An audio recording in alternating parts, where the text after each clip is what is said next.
Welcome to our channel. నమస్తే అండి. నమస్తే. ఈ మధ్య జగన్ గారు అందరికీ లేఖలు రాయడం మొదలుపెట్టారు. ఇప్పుడు మనం చూసుకుంటే అయ్యన్న పాత్ర అదే స్పీకర్ గారికి ఆల్రెడీ లేఖ రాశారు. ఇప్పుడు కేంద్రానికి కూడా ఆయన లేఖ రాయడం అయితే కనిపిస్తుంది. అంటే వాళ్ళని శరణు కోరుతున్నట్లయితే కనిపిస్తోంది. ఆయన ఆల్రెడీ 10 ఏళ్ళ నుంచి ఎన్డీఏ కూటమికి ఆయన మద్దతు ఇస్తున్నారు. కానీ ఇప్పుడు కూడా బయట నుంచి నేను మద్దతు ఇస్తాను అని లిఖితపూర్వకంగా వాళ్ళకైతే చెప్పడం అయితే జరిగింది. అసలు దీని గురించి మీరేం చెప్తారు? లేఖల పర్వం సాగుతోందండి. ఇది పాహిమాం పాహిమాం అంటుంది కదా అక్కడ ఏనుగు, అది మీకు గుర్తుంటే గజేంద్ర మోక్షంలో అట్లాగా ఇక్కడ ఈయన శరణు మోదీ గారు అంటున్నారు. ఎందుకంటే ఎందుకు శరణ్ అనాల్సి వచ్చింది? ఓ పక్క డీకే శివకుమార్తో మాట్లాడారని అంటున్నారు. మరి ఈ డీల్ ఏంటో తెలియదు. 2 రోజుల క్రితమే ఈయన లేఖ రాసేశారు. బీజేపీ అడగడం ఏంటి, ఓం బిర్లాకి అదే స్పీకర్గా ఎన్నుకోవటానికి ఇప్పుడు వాళ్ళు ఇవాళ ఏమంటారు ఓటింగ్ పెట్టారు కదా, కాంగ్రెస్ వాళ్ళు డిమాండ్ చేశారు. అంటే ఇంచుమించు 48 ఏళ్ల తర్వాత ఇవాళ ఫస్ట్ టైం మళ్ళా ఓటింగ్ జరిగింది ఒక ఏమన్నా స్పీకర్ని ఎన్నుకోవటానికి. సో దీనికోసమని మాకు మద్దతు తెలపండి అని బీజేపీ అడిగినప్పుడు ఈయన అన్కండిషనల్గా ఆయన లేఖ ఇచ్చేశాడు. ఏమని, మేము అన్నింటికీ మీకు మద్దతు ఇస్తాం బయట నుంచి అని. ఇప్పుడు వాళ్ళు అడిగింది ఓన్లీ ఇప్పుడు స్పీకర్ విషయంలో అడిగినప్పుడు ఓకే స్పీకర్ విషయంలోనే మేము మీకు మద్దతు ఇస్తున్నాము అని రాయలేదు ఆయన. మేము అన్ని అంశాలకి మీకు మద్దతు ఇస్తాము బయట నుంచి అని ఇచ్చారు.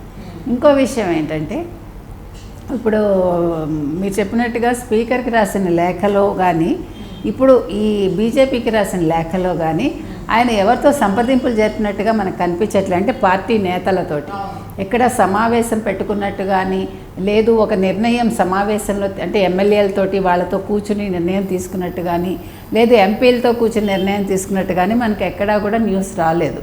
అంటే ఇవన్నీ కూడా ఈయన సొంత నిర్ణయాల్లాగా మనకు అనిపిస్తున్నాయి. అంటే ఒక పార్టీ ఉన్నప్పుడు పార్టీలో ఎన్నుకున్న ఎమ్మెల్యేలు ఉన్నారు, తర్వాత లోక్సభకి ఎన్నుకోబడ్డ ఎంపీలు ఉన్నారు, మరి వాళ్ళతో చర్చించి నిర్ణయాలు తీసుకోవాలి కదా. ఇక్కడ నాకు ఫ్లోర్ లీడర్గా కాకుండా నాకు ప్రతిపక్ష నేతగా గుర్తింపు ఇవ్వండి అని అడుగుతున్నాడు ఆయన. ఇక్కడ అడిగినప్పుడు మరి ఎమ్మెల్యేలతో సంప్రదించారా లేదా మనకు తెలియదు. అదేవిధంగా ఎంపీలతో అక్కడ సంప్రదించారా లేదా, మనం బీజేపీకి బయట నుంచి మద్దతు ఇస్తున్నాము అంశాల వారీగా ఇద్దామా వద్దా అని అడగాలి కదా. అది కూడా అడిగినట్టు లేదండి. అంటే ఈయన ఇప్పుడు భయపడుతున్నాడు. ఎందుకంటే ఇప్పుడు సిబిఐ కేసులు ఉన్నాయి.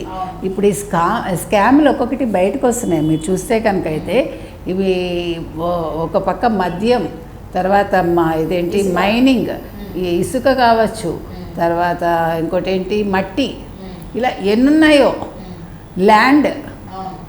సో ఇప్పుడు ఒక్కొక్కటి బయటకు వచ్చి ఈయనకి అన్ని పావుల్లా చుట్టుకుంటాయండి. వాటి నుంచి ఎట్లా బయటపడాలనే భయం ఆయనకు పట్టుకుంది.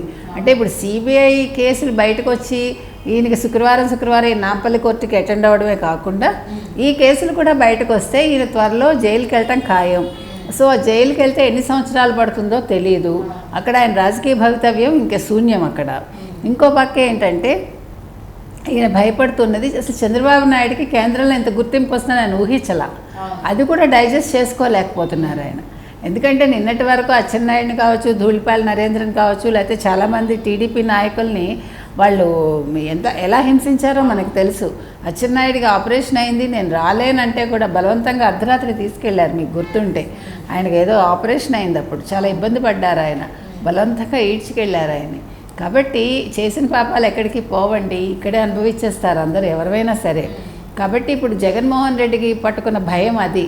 ఇప్పుడు ఈ కేసులన్నీ ఉన్నాయి, నన్ను ఏ రకంగా ట్రీట్ చేస్తారు అని. ఇంకొకటి ఆయన సెక్యూరిటీ గురించి కూడా ఏమంటున్నారంటే ఆయనకి ఏదైనా ఒకవేళ అంటే ఈ అంతర్జాతీయ మాఫియాతోటి, డ్రగ్స్ మాఫియాతో లింకులు ఉన్నాయా, అందుకోసం భయపడుతున్నాడా, ఆయన చెప్పుకోలేని సమస్యలు ఏమైనా ఉన్నాయా, అందుకోసం ఇంతమంది సెక్యూరిటీని పెట్టుకున్నారా అని కూడా అంటున్నారు. కానీ ఇంకో సమాచారం కూడా వచ్చింది, ఆయన మావోయిస్టుల నుంచి కానీ లేకపోతే మీరు అన్నట్టు ఏ మాఫియాల నుంచి కానీ ఎటువంటి ముప్పు లేదు, కానీ ఇంతమంది సెక్యూరిటీని ఎందుకు పెట్టుకున్నట్టు అని కూడా సమాచారం. అదే మావోయిస్టుల నుంచి లేదు, ఎటువంటి ఇష్యూస్ లేవు ఈ 5 ఏళ్లలో ఆయనకేమి. కానీ మీకు డ్రగ్స్ది వచ్చింది కదా కంటైనర్, మీకు గుర్తుంటే కనుకైతే చాలా పెద్ద కంటైనర్ వచ్చింది, పట్టుబడింది. తర్వాత ఈయన ఇంటికి కూడా కంటైనర్స్ వెళ్ళాయని మనం చూసాం మనం. సో ఇప్పుడు ఏంటంటే ఏదైనా చెప్పుకోలేని సమస్య ఉందా ఈయనకి, అంటే డ్రగ్స్ మాఫియాతో ఏమైనా లింకులు ఉన్నాయా, ఇవన్నీ కూడా ఆలోచనలు ఉన్నాయండి. ఇంకొకటి ఏంటంటే ఇప్పుడు ఏం చేయాలి ఈయన, ఇప్పుడు రాజకీయ భవిష్యత్తు ఏంటి, ఈయనకి ఎక్కడ ఉండాలి, తాడేపల్లిలో ఉండాలా, ఇప్పుడు పులివెందుల్లో ఉండలేరు. మొన్న మీరు చూశారు, కార్యకర్తలు రాళ్లు వేశారు. ఇంకో పక్క కాంట్రాక్టర్లు నిలబెట్టి అడిగారు మా బిల్స్ మీరు చెల్లించలేదని. అంటే ఏం చెప్పారు, మేము కొత్తలో అన్నీ చెల్లించాం కదా, ఇప్పుడే ఈసారి ఇలా అయింది అంటే భారతీరెడ్డిని కూడా నిలదీస్తే ఆవిడ ఏమన్నారు, సార్ చూసుకుంటాడు అంది ఆవిడ.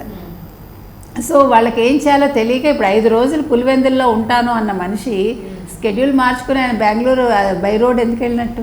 అసలు ఆయన ఫ్లైట్స్ ఎక్కకుండా లేకపోతే హెలికాప్టర్ ఎక్కకుండా ఎక్కడికి వెళ్ళరు కదా. అసలు ఆయన మీకు తెలిసి చూస్తే కనుక అయితే మీరు ఎక్కడ 2 రోజులు ఉన్న దాఖలాలు లేవండి మనకు తెలిసి, ఎక్సెప్ట్ తిరుపతి ఏదైనా అంటే ప్రైమ్ మినిస్టర్ వచ్చినా అట్లాంటప్పుడు ఏదైనా తప్పనిసరి పరిస్థితుల్లో ఒక నైట్ స్టే ఉంటుంది. కానీ సాధారణంగా పొద్దున్న వెళ్ళి రాత్రికి వచ్చేస్తారు ఆయన. ఇంకో విషయం, 8 తర్వాత కానీ ఆయన వెళ్ళట, పొద్దున్న వెళ్ళట ఆయన అక్కడికి. అంటే మనకు వచ్చిన సమాచారం అది 8 గంటల లోపు ఆయన ప్రయాణం చేయొచ్చు అసలు పొద్దున్న. మరేంటో ఆ భయం ఏంటో మనకు తెలీదు. అంటే ఏదో సంథింగ్ ఉందండి, అదేంటో మనకు కాదు, వాళ్ళకే తెలిసి ఉండదు. సో ఇవన్నీ దృష్టిలో పెట్టుకుని జగన్మోహన్ రెడ్డి గారు ఈరోజు ఈ రకంగా బిహేవ్ చేయటం జరుగుతోంది మనకి. సో ఏ రకంగా చూసుకున్నా ఈ లేఖ తప్పే, ఆ లేఖ తప్పే రాయడం.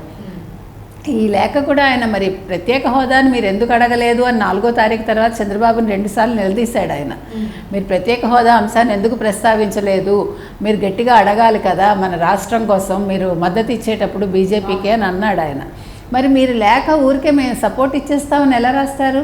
మీరు ఆంధ్రప్రదేశ్కి కావాల్సిన డిమాండ్స్ అన్నీ అడగాలి కదా, ప్రత్యేక హోదా మీరు అడగాలి కదా, నిలదీయాలి కదా. ఇప్పుడు 5 ఏళ్ళు మీరు నోరు మూసు కూర్చున్నారు, 5 ఏళ్ళు మీరు ఏమీ డిమాండ్ చేయలేదు. మీరు కేంద్రం దగ్గరికి వెళ్ళి అప్పుడు కూడా మోకరిల్లారు మీరు. ఎందుకని? మీ కేసుల కోసం, అంటే సిబిఐ కేసులన్నీ కూడా పక్కకు పెట్టడం కోసం. మరి ఇప్పుడు కూడా మీరు అదే చేస్తున్నారు. మరి ఇప్పుడు ఎందుకు మీరు 4 ఎంపీలని 4గురిని పెట్టుకుని మీరు ఎందుకు అడగలేదు కేంద్రాన్ని? మీరు చంద్రబాబు నాయుడిని ఎందుకు బ్లేమ్ చేశారు? చంద్రబాబు నాయుడు ఏం మాట్లాడారో మీకు తెలుసా? ఆయన రాష్ట్రం కోసం, ఆయన రాష్ట్ర ప్రయోజనాల కోసం ఆలోచించే మనిషి కాబట్టి ఆయనకు తెలిసి ఏం చేయాలో. కానీ మీరేం చేస్తారు? మీరేమీ మాట్లాడలేదు. మీరు ఖాళీగా ఊరికే మేము తప్పకుండా మీకు సపోర్ట్ ఇచ్చేస్తాము అన్ని అంశాల్లోనూ అని చెప్పేసి బయట నుంచి మద్దతు ఇస్తామని ఒక లేఖ రాసేసారు 2 రోజుల క్రితం. అడగగానే రాసేసారు, కనీసం టైం కూడా తీసుకోవాలా. కాబట్టి జగన్మోహన్ రెడ్డి గారు చాలా ఆలోచించాలమ్మా. ఎదరవాళ్ళ గురించి మాట్లాడేటప్పుడు ఆయన గురించి ఆయన తెలుసుకోవాలి. ఆయన ఏం చేస్తున్నారు, ఆయన పార్టీకి ఆయన ఏం చేయబోతున్నారు, ప్రజల గురించి ఆయన ఏం ఆలోచిస్తున్నారు, ప్రజల ప్రయోజనం కోసం ఆయన ఏం చేస్తారు, ఇవేమీ లేవండి. ఇప్పుడు ఆయన స్వప్రయోజనాలు, కేసుల నుంచి బయటపడడం, ఈ 2 అంశాల్లోనే ఆయన దృష్టి కేంద్రీకృతమైంది. తర్వాత ఒకవేళ పార్టీ నుంచి ఎవరైనా బయటకు వెళ్ళిపోయినా కూడా పార్టీ పరిస్థితి ఏంటి, పార్టీని ఏం చేయాలి, విలీనం చేయాలా లేదా, ఈ అంశాల మీద కూడా ఆయన ఆలోచిస్తున్నట్టుగా ఉంది.